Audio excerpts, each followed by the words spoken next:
I can't wait to meet my next guest in this, my final week of the AT show. She's given us immense pleasure for over 50 years with her music and effervescent personality. Please welcome Lulu.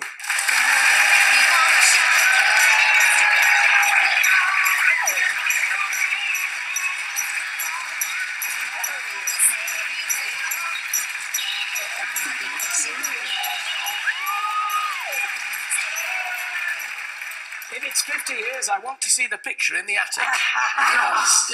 You've had a good time, though. You've enjoyed it. I mean, I was always the kind of young person who never looked back, who always ran forward, rushed, in fact, forward. But now I'm 66. I do look back sometimes and I think exactly what you just said.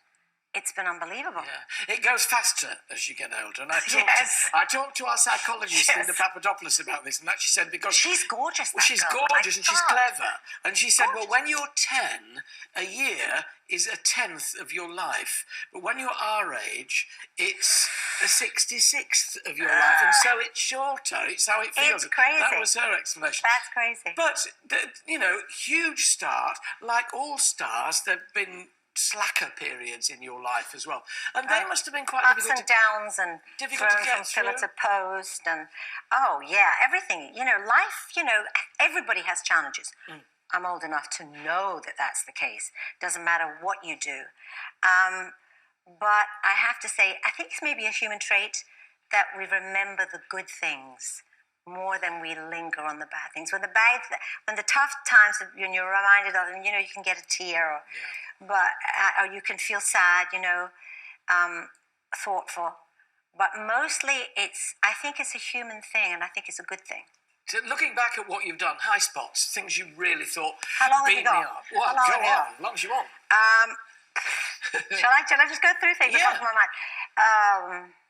Commonwealth Games recently, yeah. I thought Let's just go she must be there. glad to be there. Yeah, let's just go there. Yeah. I felt very touched to be asked. It was in Glasgow, of course. And it had, after the Olympics, as a Scot, you think, I hope the Scots are going to we're going to do it, really beautifully and do it well. And it was so beautifully done. It was, the thing was run like clockwork. And I think everybody in Glasgow, anyway, had tremendous pride, and there was a great air of happiness. So I was thrilled to be there. And, of course, I was there with Kylie, who is smaller than I am. She is, but she wears higher heels than I do now.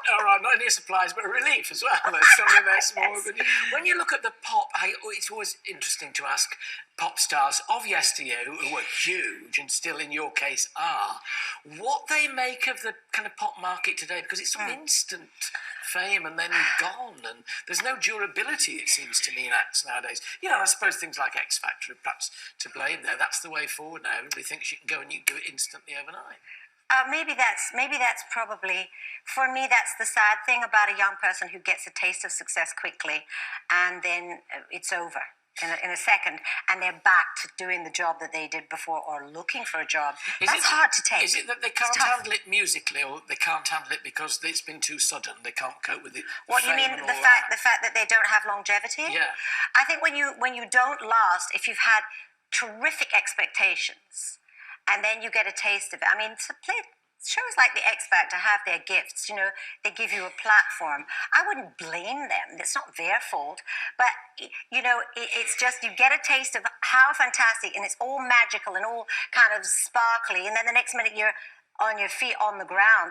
That's why it's really important to have people around you who keep your feet on the ground. But that quick success and then flat in your face must be impossible. I feel bad for kids. Yeah. I feel bad for kids who have that. Who were your heroes when you were singing in those early days? When I started? Yeah. I come from Glasgow, and in Glasgow we love our R&B, we love our rock and roll, and because it's a port, we used to get all the records would come in from America. The sailors would bring them in, and then there were bases, army bases on the outskirts of Glasgow.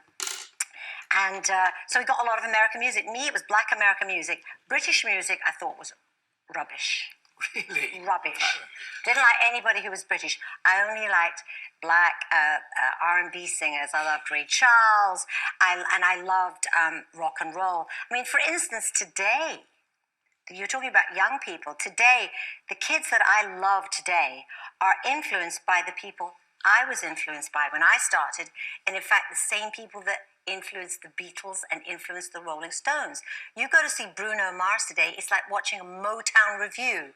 It is so fantastic because he dances, he sings, he's full of energy, and he is a great singer, and he's also a great guitarist, he's a great songwriter, a great drummer, and he writes the songs. I hate him, actually. I like him at all. What you are doing next year is going out on tour again. So that takes pluck, as they say, to do that. Looking forward to it. Well, it's not that not so much. I don't know. Is it? Maybe it's pluck. But I've always done it. This is what I love. I live to sing. I love music, and I'm doing an album at the same time. Actually, you know what it is? It's kind of ridiculous if you think about it. Because if I was a kid and you said to me, say when I started 15, 16, 17 years old, when you're 66, you're going to be planning a tour, Lulu, and you're going to be doing an album, and you're going to be writing the songs on the album, I would have said, who are you kidding? I would have probably said, shut up, that's ridiculous. How much has your single-mindedness career-wise affected relationships? That's a good question, because I think if you are single-minded about work, and I certainly have been, you sacrifice. Yeah. You definitely sacrifice. And do you feel you have sacrificed too much in that respect? At this point in my life, I don't feel bad about anything like that. Because at the moment you're on your own, yeah? I'm single, yeah, and I love it. I love it. In fact, I really like I like my own company. Yeah. I even like solitude. I have to have solitude. But I think as far as you do sacrifice, but I still love to sing. I love to sing. I love music. I'm still doing it. My family say I was born. I came in singing, and I'll probably go out singing. I'm not ready yet. Not quite ready. But I don't think I've ever been happier in my life than I am at this moment. Content.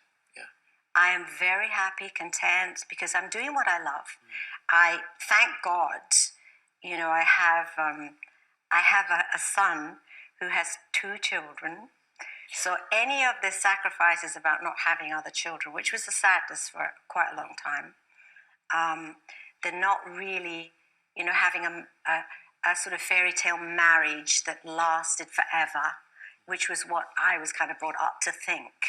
There are compensations. There are so many compensations right now. Prince Harry was heard to say at the Olympic Games when the Queen, in inverted commas, was parachuting down, "Go, Granny."